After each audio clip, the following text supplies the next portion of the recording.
What's going on, guys? Welcome back to a brand new video and my next episode on the MotoGP 25 Career Mode for part number 7 today at the British Grand Prix at Silverstone. We are back from our racing debut in Pembrey. If you missed it, I've got a video of my whole weekend and how that went. I recommend you go check that out, especially if you want to go into motorbike racing yourself. It kind of tells the story, my weekend as a newcomer. But we head into the British Grand Prix, still chasing that first victory that is yet to come. We've got a 50% podium rate, 3 podiums from the first 6 races. The first one coming at round 2 in Argentina, backing it up in America, a 7th in Qatar, a 3rd in Jerez, and then a disappointing race that cost us the championship lead to Jose Antonio Rueda back in Le Mans last time out. If you missed it, go back and check it out, but we'll run through it shortly. In Moto2, Manu Gonzalez currently leads the way ahead of Aaron Canet by 5 points. Marcos Ramirez is there in 3rd. Senna Agius, Antonio Arbolino rounding out the top 5. And in MotoGP, it's the Ducati 1-2-3 with Fabio Quartararo there in 4th position. And fittingly, we're going to be challenging Fabio's teammate Alex Rins in this training session ahead of the British Grand Prix. But let's talk Le Mans as we head out on this Mont-Lagarde, or whatever the circuit's called, on these Ovale machines. And the little Ovales, lovely, beautiful bike. I would love one myself, but yeah, not going to happen. But Le Mans was a difficult weekend. We struggled pretty much throughout the whole weekend, really. We weren't too bad in practice, but when the weather came in for the race, it just was not to be. Unfortunately, we struggled in the race to get any sort of pace. Obviously, we had a crash early on, a very strange crash as we hit the brakes for the first chicane at the end of the back straight. But unfortunately, it is what it is. We were out of contention, demoted to pretty much the back of the grid. I think only Marcos Uriarte, who had a crash on the first corner, was behind us. And unfortunately, yeah, that was all she wrote for our French Grand Prix. So a 21st place, we managed to pick up a couple of positions towards the end of the race, but we have work to do in Silverstone to try and recover that gap that Jose Antonio Rueda was able to build on us at the French Grand Prix last time out. So yeah, we've got to keep our wits about us now. We kind of had the goal in the first half of the season to just keep chipping away at the points, keep ourselves in contention. However, another result like that, which could easily happen in the Moto3 World Championship, or another off day, we finish, 8th or 9th or something like that, and Rueda wins or is on the podium, then the gap starts getting increasingly bigger and bigger, and that championship challenge will get smaller and smaller and dramatically fade throughout the season. So that's what we need to try and avoid as we head into the British Grand Prix. We need to get some points back on Jose Antonio Rueda and the KZM team, and that starts here in free practice as we roll out for practice number 1 and the only practice session that counts towards Q1 and 2. We've got to be inside the all-important top 14, which is highlighted on the left-hand side of the screen on the table in the white backgrounds of the position indicated numbers. So heading out for our first lap, we've got a teammate Nicola Carrara behind us, who's going to be trying to tow his way through to the top 14, it would seem. But at the minute, we're just not really looking for a lap time. We're finding our feet, finding our rhythm, and getting used to the Silverstone circuit on this Moto3 bike with the medium front and the medium rear tyre. We've got a couple of riders ahead of us. I think Stefano Nepa might be one of them, but our teammate straight away, I know he's picking up a little bit of a slipstream from us, but our bike straight away does not seem very fast. So whether we've got the gearing wrong a little bit, we need to work on that, or what, I'm not entirely sure. But to be honest, the whole bike isn't really feeling all that great. It's understeering a lot already on this first lap. There's a lot of understeer through the faster corners. There's not much rear traction. There's not much straight line speed either. It just feels quite slow. But across the line to end our first lap, the lap that gets our eye in, a 2:10.6, and straight away on this very next lap, we are going to improve by 1.3, 1.5, 1.7. So a lot of time found in that final chicane, and as we cross the line, we go onto the green. The game, for some reason, lets us keep the lap despite running strict penalties, and we do go P1. The lap probably should have been cancelled, but we did go P1, and on the very next lap, this lap does indeed get cancelled, and we lose that one. But it doesn't matter, because as we skip to the end of the session, that lap that we posted at the start of that run on our second lap was good enough to see us top practice and head into qualifying on home soil at the top. Joel Kelso, you might have just spotted there in 18th place. He's got to go through qualifying 1, but he, along with David Munoz, Jacob Rolstone and Ruchi Moodley, make it into Q2 at the end of the first 15-minute qualifying session, and he joins his teammate Jose Antonio Rueda, who was quite far down at the end of Friday practice, so maybe a little bit of confidence and a little bit of momentum swinging our way at the end of Friday here in Silverstone. But we've got the job to do now in qualifying, get a good qualifying position to make sure that we can keep ourselves in the mix for the race. So as we head across the line for the first flying lap of qualifying, 9.5 minutes remain in this session. We've got a couple of riders coming out of the pit lane. I think one of them might be Angel Piqueras as we head into Village for the first time. A little bit cautious on the brakes, just not trying to overcook anything and just make sure we hit our markers. And again, very, very cautious into the loop. We did everything a little bit too early and ended up running a little bit too much inside curb there, so not an ideal run through the loop out of entry and onto the green, and straight away the very first lap of the session we lose it to track limits, which is quite frustrating. So going again, it's a 2:10.0, which obviously is not our fastest lap of the weekend by far. But as we tip into Village again, very cautious on the brakes, turn in too early, hit the red curb on the inside, and we lose the lap again to track limits. And frustrated, we rolled out of that lap, and unfortunately for Bertelle, although I don't think we affected him too much, definitely got in the way of him there. So lucky that we didn't actually get given a long lap penalty for impeding Bertelle at the end of that little shenanigans there. But as we cross the line to start our third flying lap, 4.5 minutes just about on the clock, and we've got David Almanza and Riccardo Rossi in front of us for a bit of a marker. But we can see again understeering through turn number 2, farm curve, and then down into Village for the third time. We've managed to get it stopped a little bit better this time, using a bit more road on the way into the corner to open up the loop, get it on the power, sit the bike up, click through the gearbox. We'll go through the first sector, 0.3 of a second down of Angel Piqueras. We managed to find a tenth and a bit in the second sector. We were about 0.167 or something like that down in the middle sector, but again running in a little bit hot on the inside curve of Beckett's.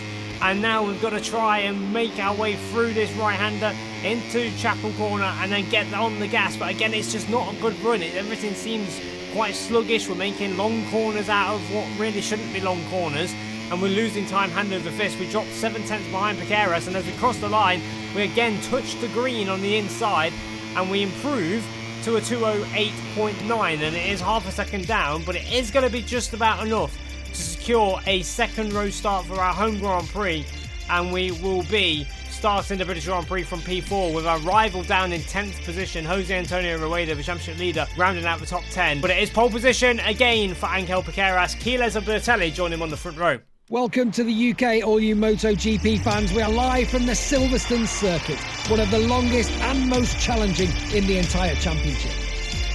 In a few moments, we'll move to the main straight to watch the start of the Moto3 race. Race day at Silverstone, and it's the 7th round of the Moto3 World Championship, where we will launch this one from 4th position. We're in the mix.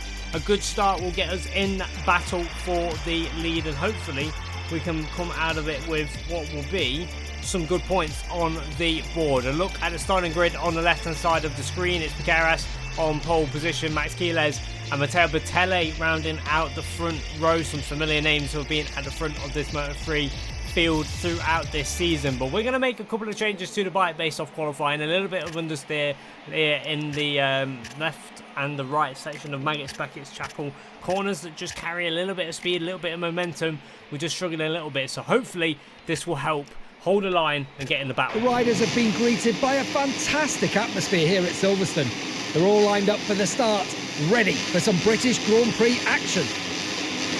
Here we go then, number 36, starting on pole position yet again. I've lost count of how many poles Angel Piqueras has had, but the Grand Prix of the United Kingdom is underway and we are racing at Silverstone. It's not the best start, but Bertelle got a good launch, but it looks like we're going to get the run on him into Abbey Corner for the first time around the outside of the Italian, and we are into 3rd position and straight away putting ourselves in the leading 3 as we're going to look to try and get up the inside of Quiles into Village, down the inside of him, and we are through and into 2nd briefly. We're going to leave the door open though, and Fernandez, one of the rivals of the Moto3 world that we are in, steamrolls up the inside. We have to sit up to take avoiding action, and straight away picking up a track limits warning on the exit of Aintree and on to the straight down in towards the Brooklands corner at the end of the Wellington straight. We're trying to close in on Fernandez. We do so, but we run a little bit wide on the exit of Brooklands. Now we flick it right for Luffield for the first time. A little bit of a gap on the inside. We have to be careful there as we lose the front on the inside curb of Luffield. But as we skip on to the end of the opening lap, down on the brakes, we're going to go round the outside of Quiles, but everybody bunching up into the Vale chicane, and we run into the back of Adrian Fernandez. And we're going to pick up a warning, I think, because we are under investigation for running into the back of him, and it would only be right that we get the warning there because we were the rider behind. And obviously the rules are really in any form of motor sport or motoring on the road, the person behind is at fault, and we do indeed pick up a warning as we head through Abbey Corner, as does David Munoz and Lucan Lanetta. But out front it is Angel Piqueras who maintains the lead from pole position. Fernandez breathing down his neck though on the Leopard bike in second place. We're in third, and we've got Max Quiles right behind us looking for a way through, and I think that's Bertelli there as well, just on the back of him. So the two MTA bikes getting very, very close together and trying to work their way through us as quick as possible as we head through Maggots Beckett's and Chapel for the second time. There's an incident further back with Ricky Rossi and Jose Antonio Rueda. We've still got two warnings over our heads, so we have to be careful. There's still a long way to go in this race, but we've got a really good run out of Chapel and onto the Hanger Straight. We're going to go one way as Fernandez goes the other way, and Piqueras is going to find himself first to third at the end of the Hanger Straight. Fernandez on the inside, Piqueras on the inside of us and pushes us a little bit wide. Fernandez goes wide on the inside curb anyway, and it's going to be three wide again into the Vale chicane. We've got the inside line. We're going to brake as late as we can. We're going to run in a little bit hot and block the right of the Vale chicane. We do so indeed, and as we head through Club Corner and onto the home straight to start lap number 3, I think we're going to maintain the lead. But here comes Piqueras again. We cross the line three wide, side by side by side, and as we head into Abbey, we're going to have the inside line on Fernandez, and surely that is going to be the lead of the race. But Fernandez has run into the back of us. He's touched the back of us and he's gone down. Fernandez has crashed out of the British Grand Prix after contact with us. So the two rivals, there's already a little bit of hatred between us both. We've seen it in Texas, we've seen it here, and Fernandez has gone down, and now we've been passed by Piqueras, and Quiles has gone through. That's pushed us wide, and Bertelli's through, and now Ricardo Rossi's through as well. Fernandez has been given a warning for the incident with us, and has in fact got a long lap penalty for that. So to rub salt in the wounds, he's got a long lap penalty. We're under investigation for an incident with Max Quiles, which really I don't think we should be, because Quiles dive bombed us and we tried to sit up and get out of the way. We've been given another warning, so it's just another check against our name, which I think means that we're on 3 out of our 5. So we've still got a couple of laps left of this race, and we can't get any more track limits warnings as we head through Woodcut for the third time. Now we're under pressure from Ricky Rossi, who's going to look to go round the outside. We did get back ahead of the Italian after he got through on us. Bertelli there looking to get a run on Quiles, who's gone up onto the curb at Copse. We get right up on the edge of the curb, get a good run, and we're going to try and get back through on the Italian across his nose, and we are back through into what is third position. It's Piqueras, Quiles, and then we are third. Bertelli, Rossi, Rueda's up to 6th position, Carpe and Caro, our teammate, but a moment through Beckett's, the front had gone. We're somehow still on the bike, but we're going to relinquish the position to Ricky Rossi. We're going to relinquish it to Rueda, and we're going to relinquish it to Alvaro Carpe, and very nearly gave up 7th position to our teammate Nicolo Caro, but we do maintain 7th over our teammate. But we've gone from first, we've gone from leading the race into Abbey up the inside of Fernandez to 7th at the end of it as we head through Stoke Corner, still under pressure from our teammate, but we should maintain 7th position, and we can get our breath back as we head into the left-hander of Vale. Peony further back has got a warning for irresponsible riding as well, but we can get our breath back as we head on to lap number 4. A moment though as we get through Club Corner, and we lose a little bit of time to the group in front, but we are still on this back of the top 6. So let's have a look at what happened then with Adrian Fernandez on board with the Leopard bike. We're going to skate our way through up the inside, and we do sort of run wide, but is it? Oh, that was a massive impact for his teammate David Almanza, who has had another crash in this race and has since retired. He did remount from that one as we run up onto the curb, but we don't get a warning. Luckily, we lost a lot of time spinning up the rear, and that allows our teammate through. But back to the Fernandez incident real quick. I don't think it was completely our fault. Yes, we slid across the front of him as Furusato rides into the back of us, but I think Fernandez could have easily avoided us. He didn't have to, you know, he could have slotted in behind us, but unfortunately, front wheel to rear wheel, it's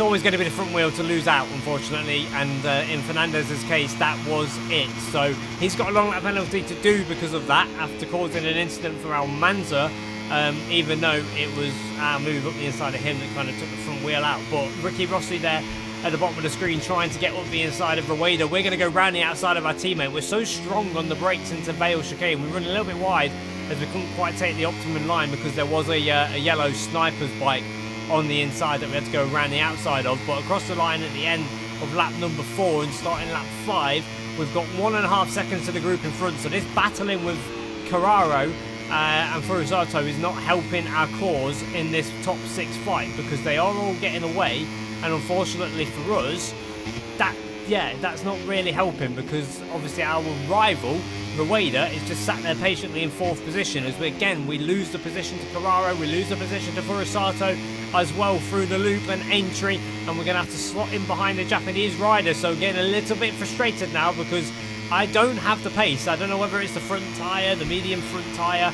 I just can't do anything in this race. The bike's just understeering a little bit. I'm trying to change my lines into a couple of corners, braking a little bit earlier, doing a little bit different, and there's a bit of a gap up the inside of Carraro just to get through on him. Furusato's through. We're going to switch to the inside though on the exit at Love Field, side by side with the Japanese rider, and we do get through on him, but we're going to go through Woodcut, and we touch the inside curb and we pick up a penultimate warning. We've got 1 warning left, and then that is a long lap penalty or a 3-second penalty added on at the end of the race. And if you look at the mini-map, and when we get an external shot from the replay cameras, a 3-second penalty would be disastrous for us, or a long lap penalty on the final lap. It would move us way out of contention of this top 7 battle, but we get very close, and a little bit too close with Furusato. In fact, as we've got a faller, it's Marcus Uriarte behind, who's gone down on the MLAV bike, and he's out of the race. But again, it's a really poor run through Maggots, Beckett's and Chapel, and we've dropped 7th place down to 9th place, and look at the gap that they've opened up, about half a second to Furusato. In fact, it's more now because it's half a second of our teammate. So a really, really bad run through Chapel and onto the hangar straight. But that is the situation. We're in 9th position. We've got Furusato and Carraro just ahead of us. We're going to brake as late as we physically can around the outside, leaning on our teammate. That will turn to the inside for the second part of the Vale chicane, but no way through on him as we head through Club Corner to start now the final lap of the race. And unfortunately for us, Rueda has picked his moment to pull the pin. The fastest lap of the race for him on the penultimate lap, and he's up into 3rd position, and that is not ideal for us. He's on the podium and we're stuck at the minute in 9th place, so we're going to try and get some big moves on this final lap. But again, running out of road through Farm, we had to shut off as we hit the exit curb. We were just running out of road, and we're now being pressurised all over the back of us. This Jacob Rollstone, Peony there as well on the leading Dynavolt bike, and Rollstone looks to the inside but no way through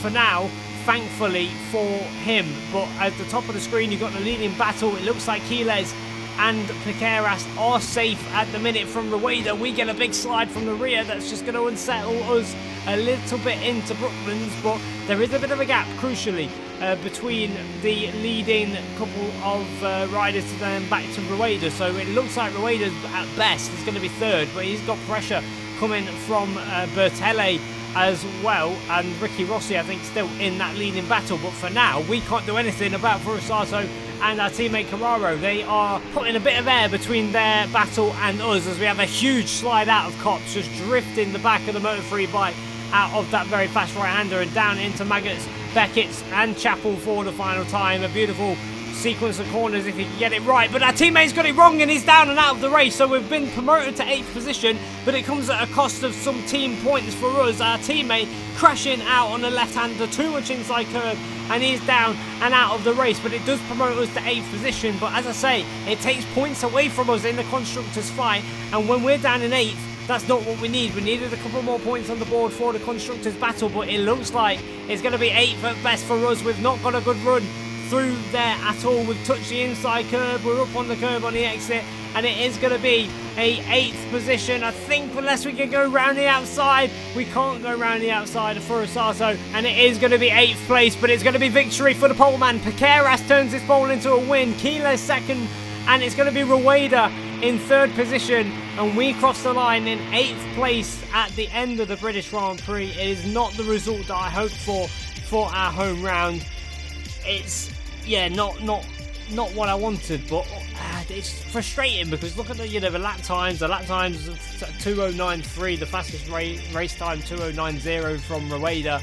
It wasn't like we were slow, if you know what I mean, but after a couple of laps, the bike just didn't seem to work as it did, and as a result of that, we just couldn't hold the pace to go with the leading 6, and unfortunately, in 8th place sees us drop to 3rd in the standings, joint on points with Angel Piqueras, 24 points now behind Jose Antonio Rueda, and yeah, it's not the outcome to the British Grand Prix I was hoping for, but it is the situation, and we head into Aragon 3rd in the standings, and hopefully we can have a better time of it there. But there we go, British Grand Prix done and dusted. We've beat Dennis Foggia in the rival battle, and we've got the Aragon Grand Prix coming up next. But yeah, not the British Grand Prix I hoped for. We're really struggling with the bike. We've obviously been developing both the frame and the engine, but I think we need to kind of develop the frame now at this point, because the bike just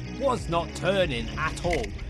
Whether that's the medium front or the setting. I know I changed the setting for a bit more fast lean to try and change the bike's direction a little bit quicker through the high speed chicane and the high speed direction changes to try and hold the line a little bit.